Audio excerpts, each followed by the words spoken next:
Graça e a paz do Senhor Jesus, amados, especialmente aqueles que nos visitam, sejam bem-vindos e estamos à sua disposição para melhor lhe apresentar a igreja, se você assim desejar, ao final do culto.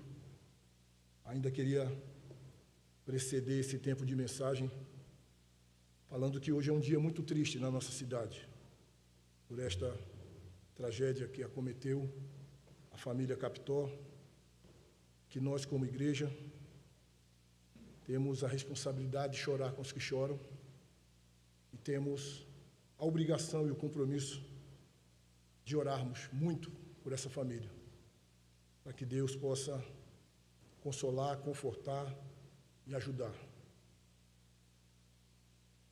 Não é nenhum exagero dizer que esse é um dia de luto na nossa cidade. Mas Deus há de ajudar, há de cuidar, porque Deus é maior do que tudo. Queria que você abrisse a sua Bíblia, por gentileza, agora falando da nossa mensagem para esta noite. Filipenses, capítulo 4. Vamos ler do versículo 6 até o versículo 9. Carta do apóstolo Paulo aos Filipenses. Pode o tema aqui, por favor? Versículo 6 até o 9, capítulo 4, Filipenses. Nós iremos, à luz desse texto, tratar desse tema, exortações do Senhor ao seu povo. Vamos ler juntos esses poucos versículos, todos juntos? Não andeis ansiosos de coisa alguma, em tudo, porém, sejam conhecidas diante de Deus as vossas petições, pela oração e pela súplica, com ações de graças, e a paz de Deus, que excede todo o entendimento, guardará o vosso coração e a vossa mente em Cristo Jesus. Finalmente, irmãos, tudo que é verdadeiro, tudo que é respeitável, tudo que é justo, tudo que é puro, tudo que é de boa fama, se alguma virtude há, e se algum louvor existe, seja isso o que ocupe o vosso pensamento, o que também aprendestes, e recebestes, e ouvistes, e vistes em mim, isso praticai, e o Deus da paz será convosco. Pai, nós já fomos muito abençoados aqui na noite de hoje, com aquilo que já oramos, colocamos diante do Senhor em súplica, com aquilo que cantamos, que lemos da palavra do Senhor, com a oportunidade também de ofertar na sua casa, de devolver o dízimo que pertence a Ti. Já fomos abençoados. Mais uma vez pedimos a Tua graça e a Tua bênção, quando a Tua palavra foi lida e agora será explicada. Esta palavra que é viva, eficaz, penetrante, divina. E eu tenho essa missão a despeito de toda a minha limitação, Senhor. E eu conto com a Tua graça, para que a Tua graça supere a minha limitação, Senhor. E o Senhor me ajude a transmitir a Sua mensagem para o Seu povo, sob o poder do Teu Espírito. Em nome de Jesus, amém. Estas são algumas exortações do apóstolo Paulo, inspirado pelo Espírito Santo, para a igreja de Filipos. Na verdade, estas exortações não começam aqui, elas começam ali no capítulo 1 e versículo 27. A partir dali, Paulo começa a trazer algumas exortações para esta igreja, carta esta que também é conhecida como uma carta da prisão. O apóstolo Paulo estava preso quando a enviou para os filipenses, e também é conhecida como uma carta da alegria, porque muitas vezes a palavra alegria ou palavras sinônimas, elas aparecem aqui nesta carta.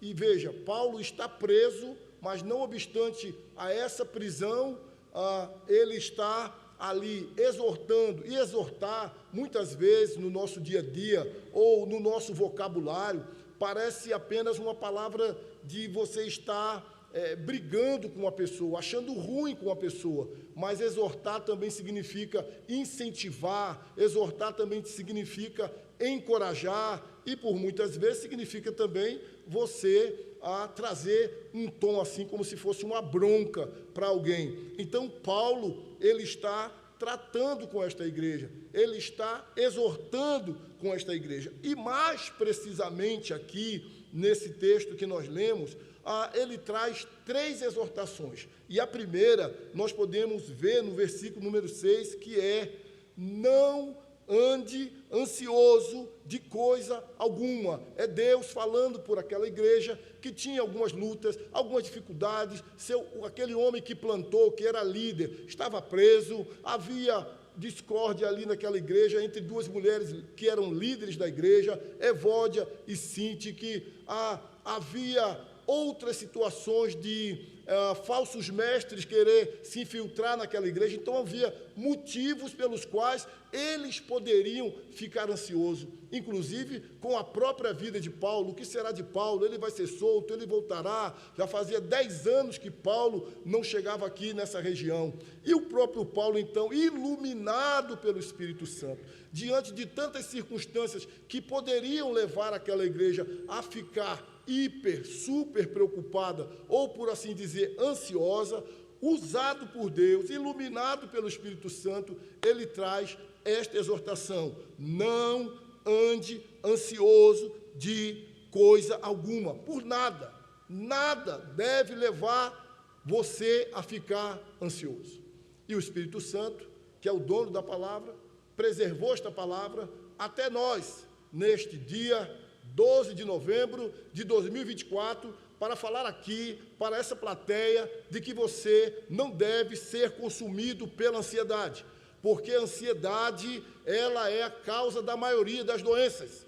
Muitas pessoas estão hospitalizadas, vítima ou causado por ansiedade. A ansiedade, ela não faz bem. A ansiedade, ela traz prejuízos físicos, emocionais, espirituais, porque esse tipo de ansiedade é uma desconfiança do cuidado de Deus.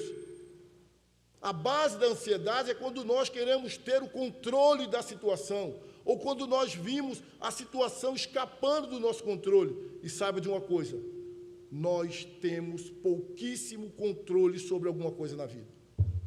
Às vezes a pessoa fica pensando: e se fulano morrer? Minha mãe. Como o Hernandes Dias Lopes conta, que um dia, ainda quando ele era estudante no seminário, passou no corredor dos quartos e ouviu alguém chorando, e ele então foi lá, guiado por aquele som, e quando chegou no quarto de um colega, era um seminarista chorando, e chorando muito, por volta das 3 horas da manhã, e o Hernandes Dias Lopes então chegou lá, aluno como ele, conversou: o que passa, amigo? Ele disse: minha mãe vai morrer, minha mãe vai morrer. E ele disse: por que você não tinha comentado antes sobre sua mãe estar doente, para a gente orar? Ele disse: não, mas ela não está doente. E por que você está dizendo que ela vai morrer? Não, é porque um dia ela vai morrer. Meu Deus do céu. Se Jesus não voltar, todos nós vamos o quê? Mas aquilo ali tomou uma proporção no coração daquele homem, que ele estava chorando em pensar que a mãe dele ia morrer. E trazendo para outras circunstâncias mais leves, às vezes é o filho que vai na padaria, é o esposo que vai trabalhar, é uma viagem, principalmente aquela véspera de viagem, a pessoa começa a encher a sua cabeça: e se acontecer isso, e se o filho que foi na padaria não voltar? Qual é o controle que nós temos sobre essa situação? Nenhum controle. E pesquisa diz que 92% dessas caraminholas que enchem a nossa cabeça, elas são falsas, elas nunca vão acontecer. No entanto, elas enfraquecem a pessoa, elas perturbam as pessoas, elas trazem danos para as pessoas. 92% dessas crises da nossa cabeça, desses pensamentos, dessas preocupações, elas não vão acontecer. São irreais. É pensar errado, de coisas erradas. E vai levar a gente a ter um comportamento errado. Então, a exortação daquele homem para aquela igreja e de Deus para nós hoje é: não ande ansioso, porque a ansiedade, ela faz mal. Amém? Em alguns ela tira o sono, em outros ela dá muito sono, em alguns ela tira a fome, em outros ela dá muita fome, em alguns ela dá aquela irritabilidade, em outros aquela sensação de sufocamento, porque a raiz da palavra ansiedade é estrangulamento. Ser ansioso é viver sufocado, é viver com aquela sensação de ser estrangulado, aquela sensação de até faltar o ar, e por vezes, e na maioria das vezes, por coisas que você está alimentando na sua cabeça. Mas se por um lado a exortação é: não ande ansioso, por outro lado, Deus apresenta o remédio para viver, ou para vencer, melhor dizendo, a ansiedade. Só abrindo um parênteses, que eu não estou falando aqui daquela ansiedade que é uma questão física, que às vezes você vai no médico e ele vai passar um remédio para que naquela substância que está em falta no seu organismo, aquilo ali seja compensado e você então fica bonzinho. Não é essa ansiedade. Esta ansiedade que eu estou falando é aquela ansiedade que Jesus combate lá em Mateus 6,25, que é a dúvida: Deus vai fazer? Deus vai cuidar? Vai acontecer? É aquela dúvida que você tem, é querer ter o controle nas mãos. É essa ansiedade que eu estou falando nessa noite. Porque você pode pensar assim: então eu não posso tomar remédio para ansiedade, então eu vou deixar de fazer o meu... Se você tem aquela ansiedade que precisa de um tratamento e tomar a medicação, vá tomar a medicação, porque senão você vai ficar lolói. Amém, irmão? Não é essa ansiedade que eu estou falando. Tem ansiedade que ela só vai ser tratada com remédio, e aqui da igreja nós não somos daquela igreja que diz para você não ir no médico, para você não cuidar, para você não fazer. Mesmo que a gente não vá, mas a gente vá do médico. Amém? Qual é o remédio que Deus passa aqui para combater essa ansiedade? Continua aqui no versículo 6, dizendo assim: em tudo, porém, sejam conhecidas diante de Deus, o quê? As vossas petições. Ou seja, não é para você carregar esse peso, não é para você perder noites de sono com uma coisa que você não tem controle, não é para você colocar 50 mil quilos nas suas costas, mas é para você, em tudo, fazer Deus conhecido, através das petições, da oração e das ações de graças, como diz aqui o texto, pela oração, pela súplica e com ações de graças. Está te preocupando, está trazendo quase um AVC, sua cabeça está quase estourando de tanta ansiedade, que traz desgaste até mesmo aqui, ó, no seu intestino, traz úlceras, traz irritabilidade, traz um monte de prejuízo para a sua vida, porque você não está fazendo o que a Bíblia diz que é para fazer, no lugar de ficar assim.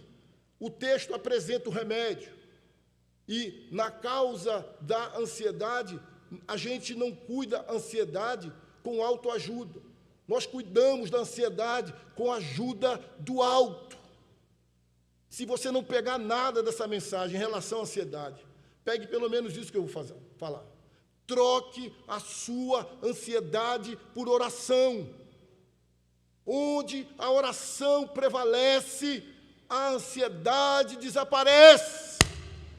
Então não é ficando nervoso ou nervosa, roendo a unha, perdendo o apetite, perdendo noite de sono.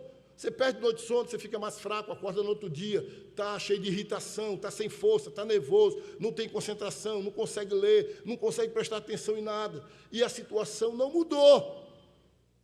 A sua ansiedade não muda o quadro, ela só faz você enfraquecer. Então, o remédio de Deus e a exortação de Deus é: apresente a Deus por meio de petições, de súplicas e de ação de graça. O que Deus quer dizer aqui, o que essa palavra quer dizer aqui por oração, porque diz assim: Mas oração e súplica não é tudo, envolve a questão da oração. Mas essa primeira palavra oração aqui, no termo original do grego, significa que é uma situação que denota diante de Deus reverência, devoção e adoração. E eu explico. Está ansioso? Bateu ansiedade? Procura um canto onde você possa dobrar os seus joelhos, ou onde você possa sentar, e ali você vai buscar intimidade com Deus.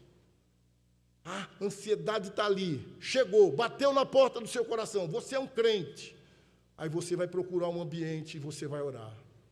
E em oração você vai adorar, porque o Deus que fez o céu e a terra é maior do que toda circunstância da nossa vida, que tenta aperrear, que tenta apertar o nosso coração, que tenta nos estrangular. Então, está dizendo, vai lá, e em oração, faça o Senhor conhecido de todas as coisas. E você então ora, e você então olha para a majestade de Deus. E se Deus é tão grande, tão majestoso, tem o controle de tudo, e nada foge do controle das suas mãos, e se Ele é o seu Pai, e se Ele é quem Ele é, Ele vai cuidar de você. Amém? Ele vai cuidar de você. Então você adora a Deus, busca intimidade com Deus, você clama pela presença de Deus. E mais, ele diz, agora, quando ele diz súplica, ele está falando naquele sentido de petições, que é o que Jesus fala em Mateus 7,7. Pedi e o quê? E dá-se-vos-á. Então ali agora você vai pedir ao Senhor. Você vai abrir o seu coração pedindo a Deus. João 14,13 diz, tudo que pedir em meu nome, eu o quê? Eu farei. E Tiago 4,2 diz, nada tendes, porque não o quê?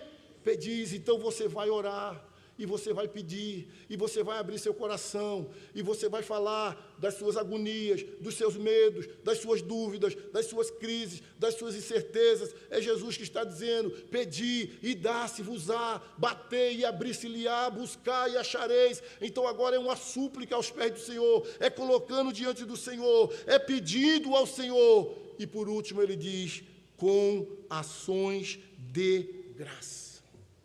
É você olhar para o passado e ver quantas vezes Deus já abençoou você. É você olhar para o passado e ver quantos livramentos Deus já na sua vida. É você olhar para o passado e lembrar de situações que você estava apertado, acochado, preocupado, mas Deus chegou lá e livrou você. E você então vai agradecer a Deus. Agradecer a Deus por quem Ele é bom, Ele é grande, Ele é justo, Ele é fiel. E agradecer a Deus por aquilo que Ele faz maravilhas, Ele dá livramentos, Ele faz milagres. E à medida que você adora, que você ora, que você agradece, os seus olhos vão saindo da crise, do problema, da ansiedade, e os teus olhos vão se voltando para Deus, e você começa a ver e entender que Deus é maior do que o seu problema. Mas não só olhar para trás, a gente pode também olhar para a frente e agradecer a Deus na certeza de que Deus já está lá. E de que lá na frente também Ele vai me abençoar. Alguns aqui podem lembrar daquele episódio de Josafá, que está ali cercado de inimigos, e Deus diz para ele assim, Josafá, reúna o povo, coloca o povo lá, diga o povo que marche, 2 Crônicas 20, 21, e diz o povo que cante, diga o povo que eleve louvores, e o povo então, diante de uma guerra que estava por vir, o inimigo poderoso, o povo, na certeza de que Deus ia dar livramento, diz, rendei graças ao Senhor, porque Ele é bom, e porque a sua misericórdia dura para sempre. Amém, irmãos? É gratidão por aquilo que Ele já fez. E gratidão por aquilo que Ele, como Deus e nosso Pai, Ele vai fazer. Eu só queria finalizar esse primeiro ponto com Daniel. Abra sua Bíblia em Daniel, por favor. Daniel 6. Ele está diante de uma orquestração maligna, diante de pessoas invejosas. aprontando contra ele, mas o que ele faz? Ele ora, ele rende graças, ele vai diante de Deus. Daniel 6, 10 e 11 diz assim: Daniel, pois, quando soube que a escritura estava assinada, um decreto, né? Então, em sua casa e em cima no seu quarto, onde havia janelas abertas do lado de Jerusalém, 3 vezes por dia se punha de joelhos e fazia o quê? E orava.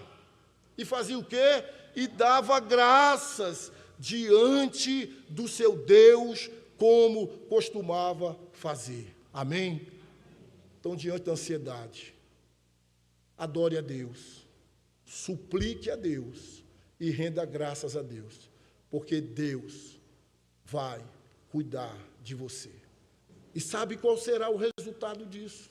O versículo 7 diz qual é o resultado.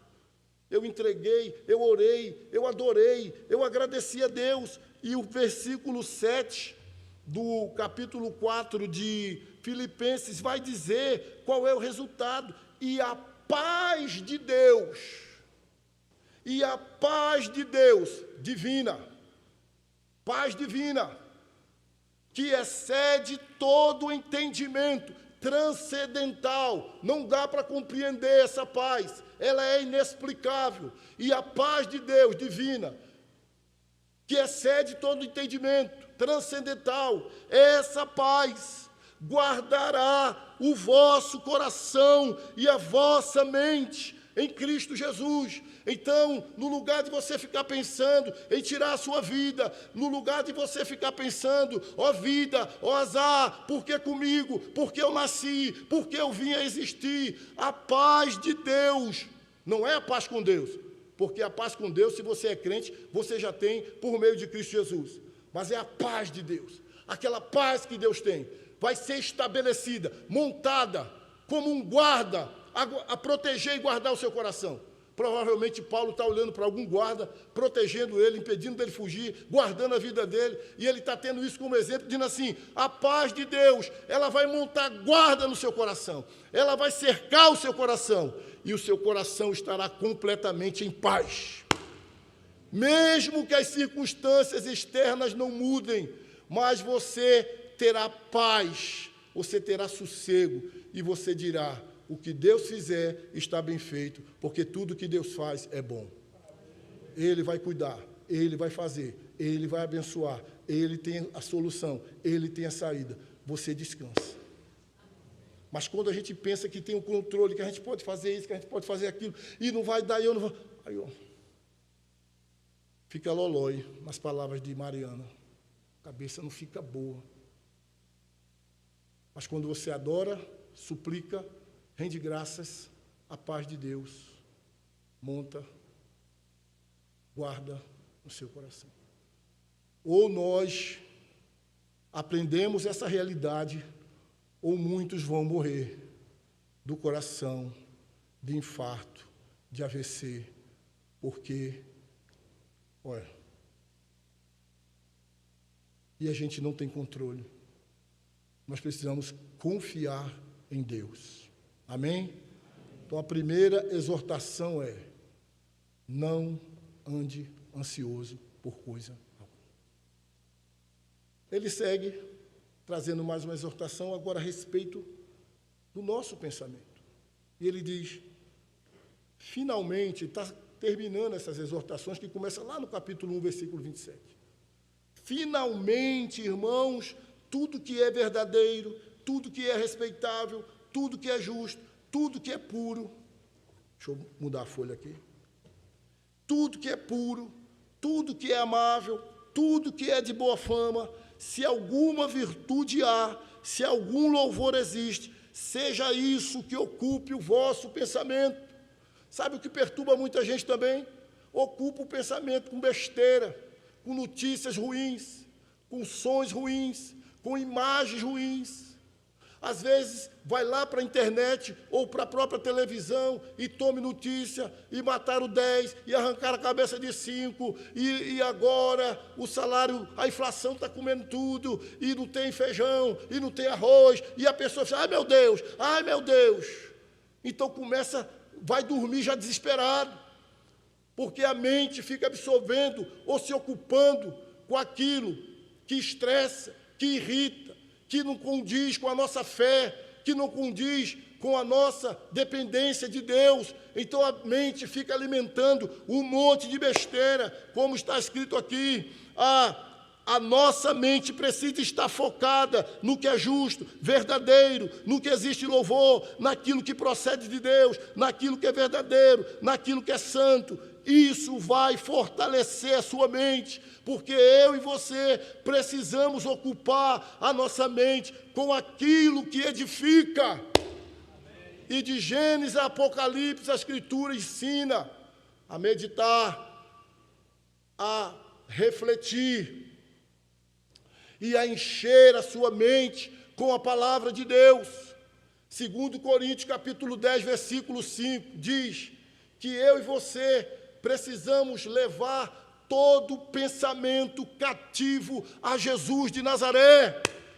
Então não fique aí abrindo a sua mente para aquilo que perturba, para aquilo que é falso, para aquilo que é enganoso, para aquilo que é mentiroso, mas ocupe a sua mente com aquilo que é verdadeiro, com aquilo que é puro, no sentido de ser santo, com aquilo que agrada a Deus, com aquilo que louva a Deus, com aquilo que é justo. E o versículo continua dizendo assim: se alguma virtude há, se algum louvor existe, seja isso o que ocupe o quê? O vosso pensamento. Isso é bom, isso é puro, isso é justo, tem louvor para Deus, é verdadeiro, é santo, agrada a Deus. Seja isso que ocupe o seu pensamento. Porque tem gente que adoece pela mente. Nós vencemos as batalhas ou perdemos as batalhas aqui, ó. Então, encha a sua mente com o que é verdadeiro, com o Evangelho, com a palavra de Deus. Leia a Bíblia, mas leia muito, até que ela possa dominar a sua mente, o seu jeito de pensar.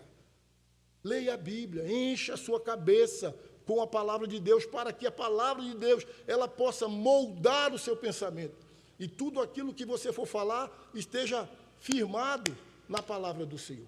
E se livre daquilo que te perturba, daquilo que é falso, daquilo que é mentiroso. Tem gente que gosta de ir atrás de notícias, não sei de quê, e fica lá, daqui a pouco vai dormir e fica vendo assombração.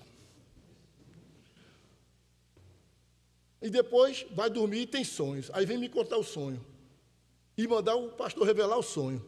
Meu Deus. Nunca peça para um pastor presbiteriano revelar sonho, não.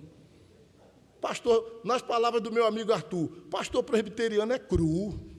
Não revela sonho não. Amém, irmãos? Aí a pessoa vai, sonha. Aí vem, pastor, eu sonhei. E eu só ouvindo.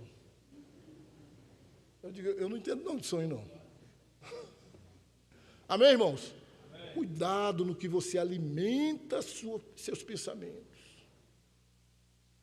Não encha a sua mente com besteira, coisas falsas, mas pense biblicamente.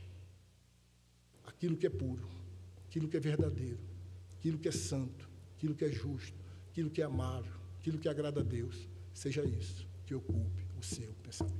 Amém? Por último, a exortação é: pratique o que é certo, pratique o que eu estou lhe ensinando, nas palavras de Paulo. Ele começa o versículo dizendo assim: o que também aprendeste, ou seja, aprender, o que recebeste, recebeu, ouviste, ouviu, e vistes em mim, viu. Ele fala de aprender, receber, ouvir e ver. Em mim, o apóstolo Paulo, isso praticai, e o Deus da paz será convosco. Agora, ali a paz de Deus estará no seu coração. Agora, o Deus da paz será convosco. Ou seja, pratique a Bíblia. Pratique o Evangelho. Porque qual era a mensagem de Paulo? Nós que estamos estudando Coríntios, nas células, você que não está convidado agora para participar das nossas células, nós estamos estudando Coríntios, e Paulo está dizendo ali o tempo todo que ele não pregava baseado em sabedoria de palavra, ele não estava ali para levar o seu conhecimento, mas a sua mensagem tinha como centro Cristo, Cristo crucificado, Cristo ressuscitado. E Paulo está dizendo aqui agora, não ande ansioso, pense biblicamente, mas também pratique o que você viu em mim, o que você recebeu de mim, o que você viu em mim, isso você pratique. O que aquele povo viu? Viu um homem temente a Deus, viu um homem pregar o Evangelho de Deus, viu um homem anunciar Cristo, como lá no capítulo 2, do versículo 5 até o versículo 11, que é o poema do Messias, onde toda essa carta de Filipenses está esboçada, está afirmada. Filipenses 2, do 6 ao 11. Então, irmãos, Paulo, ele está dizendo para aquele povo, eu sou um modelo para vocês, e dizendo também para nós hoje, que você tem que olhar e ver quem está pregando para você. Porque não basta ensinar a doutrina, quem prega também tem que viver a doutrina. Não basta simplesmente ter conhecimento, porque se não tiver prática, nunca seremos crentes maduros. Então, Paulo está dizendo assim, quem prega também tem que viver. E você tem que olhar como modelo, quem está ensinando para você? Levando aquelas pessoas a fugir dos falsos mestres. Como hoje também, quantos estão por aí, na internet, mas com interesses próprios. Na internet, mas para viver de maneira regalada às custas das ovelhas. Então, é pregar e, com a graça de Deus, viver aquilo que prega, crer naquilo que prega, e você poder ter modelos para você olhar e para você imitar. Com temor e com tremor. Está aqui, nós temos que pregar. Amém, irmãos? O que também aprendestes e recebestes e ouvistes e vistes, isso praticai, e o Deus da paz será convosco. Quais são as exortações de Deus para a nossa vida nessa noite? Não ande ansioso. Isso não vai lhe fazer bem. Você vai adoecer e você pode até morrer. Troque a ansiedade por oração. Onde a oração prevalece, a ansiedade desaparece. Nada pode resistir ao poder de Deus. Nada é tão grande que possa resistir ao poder de Deus. Mas também não existe nada tão pequeno que Deus, com seu amor paternal, não possa cuidar da gente. Não ande ansioso. Isso não vai fazer bem a você. A segunda exortação é, pense biblicamente. Pense biblicamente. E a terceira é, pratique aquilo que você tem aprendido. Porque se só ouvir e não praticar, não cresce, não amadurece, não vale. Convidar o grupo do louvor, por favor, enquanto eu encerro com algumas palavras do Senhor Jesus. Presta atenção no que eu vou ler aqui, encerrando. Leia as palavras do Senhor Jesus registradas em Mateus 6:25. Lá diz, não andeis ansiosos. Confie que Ele está cuidando de você. Você pode dizer amém? Amém. Creia nas palavras de Jesus registradas em Lucas, capítulo 11, versículo número 10. Tem como botar aí, Sara? Lucas 10, 11. Lucas 11, 10. Vamos ler juntos? Pois todo que pede, recebe. O que busca, encontra. E a quem bate, abrir-se-lhe-á. E saiba que ele ouve a sua oração. Aprenda Mateus 6,33, que diz, buscai em primeiro lugar o reino de Deus. E ocupe a sua mente, prioritariamente, com o reino de Deus. Assimile Mateus 7, 24 e 25, e entenda. Vamos lá juntos? Todo aquele, pois, que ouve estas minhas palavras e as pratica, será comparado a um homem prudente, que edificou a sua casa sobre a rocha. E caiu a chuva, transbordaram os rios, sopraram os ventos e deram com ímpeto contra aquela casa, que não caiu, porque fora edificada sobre a rocha. Memorize isso, creia nisso e entenda que grande bênção existe em ser praticante da palavra de Deus. Acima de tudo, entrega o teu caminho ao Senhor Jesus. Entregar o caminho ao Senhor Jesus, tem gente que pensa assim, é o descrente que vai entregar a vida a Jesus. Não, entregar o teu caminho ao Senhor é entregar tudo, tuas causas, tuas demandas, tuas preocupações, teus sonhos. Entrega o teu caminho ao Senhor Jesus, o bom pastor. Confia nele e o mais ele fará. Vamos ficar de pé, que Deus nos abençoe.